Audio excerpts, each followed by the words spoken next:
ফ্যাসিবাদী সরকারের আমলে অন্যান্য সকল প্রতিষ্ঠানের ন্যায় পুলিশ বাহিনীও ক্ষতিগ্রস্ত হয়েছে প্রতিষ্ঠান হিসেবে। সেই সময়ের ভঙ্গুর অবস্থা থেকে ক্রমান্বয়ে পুলিশ আজকের এই পর্যায়ে উন্নীত হয়েছে।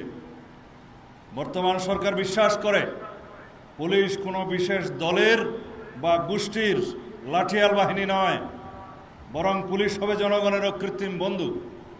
আমাদের নির্বাচনী ইশতেহারে আমরা দ্ব্যর্থহীনভাবে ঘোষণা করেছি জননিরাপত্তা নিশ্চিত করা এবং পুলিশ বাহিনীকে দলীয় প্রভাবমুক্ত করে একটি আধুনিক, সেবাধর্মী ও মানবিক সংস্থায় রূপান্তর করাই আমাদের মূল লক্ষ্য।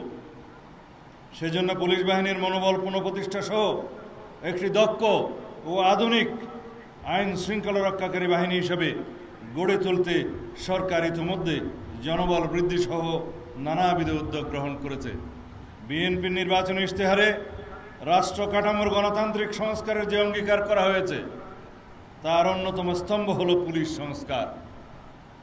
আমরা দায়িত্বে আসার পর থেকেই একটি স্বাধীন ও শক্তিশালী পুলিশ সংস্কার কমিশন গঠনের বিষয়ে কাজ করছি।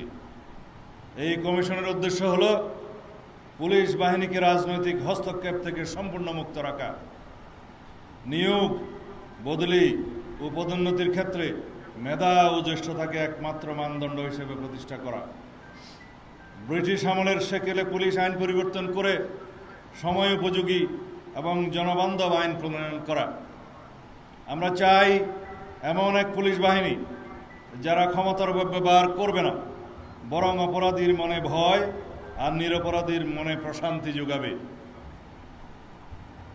এই সংস্কার প্রক্রিয়ার সুফল ভোগ করবেন আপনারা এবং আপনাদের মাধ্যমে দেশবাসী এক নতুন পুলিশিং ব্যবস্থার স্বাদ পাবে।